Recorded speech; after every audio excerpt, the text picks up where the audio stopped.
গাছগুলোতে সকালে পানি দেওয়া হয়েছে। বৃষ্টি না হলে একদিন পর পর পানি দিতে থাকতে হবে, আর বৃষ্টি হলে তো হয়ে গেল। এই গাছগুলো মূলত আমাদের একটা সুবিধা দিল, সেটা হচ্ছে যে এখনকার যে বাজারটা পাচ্ছে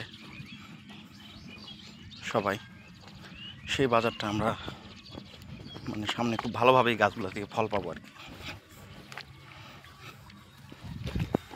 আবার সব কিছু ঠিক থাকলে রমজান মাসে ধরতে পারবো আমরা।